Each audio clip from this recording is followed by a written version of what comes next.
Olá, pessoal! Bem-vindos ao Planeta Memória. Hoje vamos embarcar numa viagem no tempo, de volta ao início do século XIX, para desvendar um dos eventos mais transformadores da história do Brasil, a vinda da família real portuguesa. Vocês já se perguntaram como foi essa saga? O que eles trouxeram? Onde ficaram? Preparem-se, porque vamos mostrar tudo em detalhes, com imagens que nos aproximam o máximo possível da realidade daquela época. Esse é o nosso tema de hoje. É logo depois da vinheta.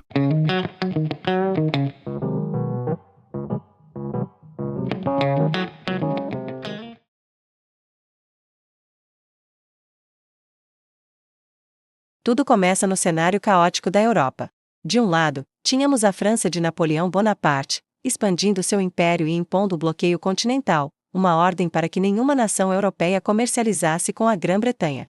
Do outro lado, a Inglaterra, a maior potência naval e principal parceira comercial de Portugal. Portugal se viu numa encruzilhada. Se obedecesse Napoleão, arruinaria sua economia e arriscaria uma invasão naval britânica. Se desobedecesse, o exército francês invadiria seu território.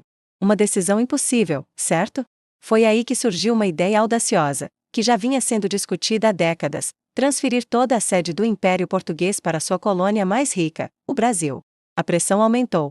Enquanto o príncipe regente, Dom João, tentava ganhar tempo, as tropas francesas, lideradas pelo general Junot, já marchavam em direção a Lisboa. A decisão precisava ser tomada, e rápido.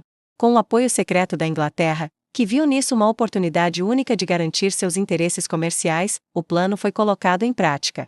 O Lord Strangford, embaixador britânico em Lisboa, foi uma peça-chave, articulando os detalhes dessa aliança e da proteção naval. A organização da viagem foi uma loucura. Pense num caos. Em poucos dias, precisaram esvaziar palácios, arquivos e tesouros. Cerca de 15.000 pessoas, incluindo toda a nobreza, altos funcionários, clérigos e suas famílias, se acotovelaram para garantir um lugar nos navios. A população de Lisboa, cerca de 200.000 pessoas, assistia a tudo, atônita. A nobreza ia ter que se mudar para o Rio de Janeiro, que tinha apenas 100.000 habitantes.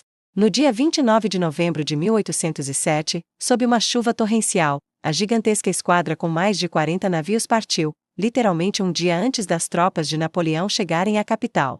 A comitiva levou consigo todo o tesouro real português, dinheiro, joias, pratarias, móveis, bibliotecas e arquivos do reino.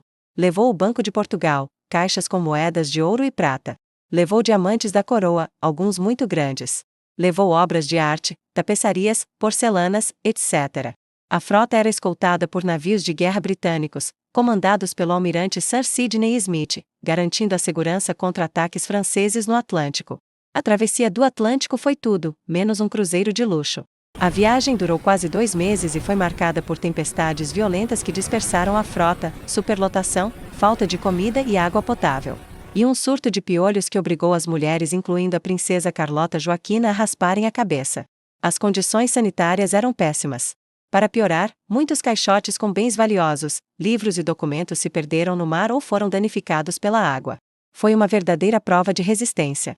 Finalmente, em 22 de janeiro de 1808, os primeiros navios aportaram em Salvador, na Bahia. A recepção foi grandiosa. A população baiana celebrou a chegada da realeza com festas que duraram dias. E foi ali, em Salvador, que Dom João tomou sua primeira e mais importante medida em solo brasileiro, a abertura dos portos às nações amigas. Esse decreto, na prática, quebrava o pacto colonial e permitia que o Brasil comercializasse diretamente com outros países, principalmente a Inglaterra. Foi o primeiro passo para nossa independência econômica. A Bahia agradeceu a visita de Dom João com um obelisco no passeio público, em 1815. Após algumas semanas na Bahia, a comitiva real seguiu para o destino final, o Rio de Janeiro. A cidade, na época com cerca de 100.000 habitantes, não estava nem um pouco preparada para receber um acréscimo de 15.000 pessoas, ainda mais a elite do Império. A chegada, em março de 1808, foi celebrada com arcos de triunfo, flores e uma população eufórica. Mas logo a realidade bateu à porta. Onde acomodar toda essa gente? A solução encontrada foi o aposentamento. As melhores casas da cidade foram requisitadas para abrigar a nobreza e os funcionários da coroa. Os donos eram simplesmente notificados a se retirar, muitas vezes levando apenas a roupa do corpo. As casas escolhidas recebiam a sigla P.R. de Príncipe Regente na porta. O povo, com sua criatividade, logo deu um novo significado: ponha-se na rua. Nem tudo que foi despachado de Lisboa chegou ao destino. Durante o tumulto da partida, muitos objetos de valor e documentos importantes foram saqueados no cais. Durante a viagem, como já dissemos, tempestades levaram parte da carga para o fundo do mar. Um exemplo famoso é a Real Biblioteca. Uma parte dela veio no primeiro embarque, mas uma grande quantidade de livros ficou para trás, sendo enviada em outras levas anos depois. Alguns navios foram capturados ou saqueados. O navio Príncipe Real, onde ia Dom João, chegou intacto ao Brasil. Navio Afonso de Albuquerque foi capturado por corsários franceses perto dos Açores. Parte do carregamento, joias, pratarias e dinheiro, foi roubada. Navio Martim de Freitas e outros menores, alguns desapareceram ou foram saqueados. Há registros de que caixas de prata e objetos pessoais de nobres foram perdidos. O caso mais famoso, o galeão Nossa Senhora da Conceição, não veio na esquadra principal, mas saiu antes. Carregava grande quantidade de diamantes brasileiros que estavam em Portugal. Naufragou ou foi capturado, há versões contraditórias. Além disso, há relatos, parcialmente confirmados, de que oficiais e marinheiros britânicos que escoltavam a esquadra aproveitaram para roubar caixas que estavam nos porões, especialmente nos navios mais atrasados. Os bens que chegaram em segurança tiveram destinos provisórios. O Tesouro Real, as obras de arte e o mobiliário foram armazenados em conventos e prédios públicos até que os palácios e residências estivessem prontos. O Rio de Janeiro estava se transformando num canteiro de obras. Lord Strangford, o embaixador britânico, não veio na esquadra, mas chegou ao Rio de Janeiro logo depois. Ele se tornou uma das figuras mais influentes na corte, garantindo que os interesses britânicos fossem atendidos. Foi ele quem negociou os tratados de 1810, que davam vantagens comerciais enormes à Inglaterra, como tarifas de importação mais baixas que as de Portugal. Consenso atual, Strangford foi o mais eficiente e implacável diplomata britânico do período napoleônico. Sem ele, a transferência talvez nunca tivesse acontecido, ou teria sido uma tragédia. Já o almirante Sir Sidney Smith, que comandou a escolta naval, também teve um papel importante.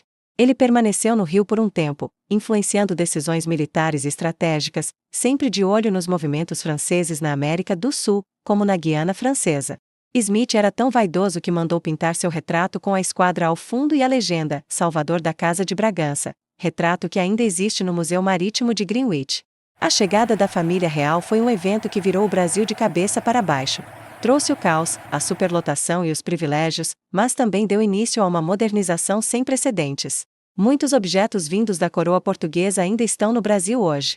Joias da coroa estão no Museu Imperial de Petrópolis e no Banco Central. A Biblioteca Nacional recebeu a Biblioteca Real de Lisboa. Arquivos do Reino fundaram o Arquivo Nacional Brasileiro.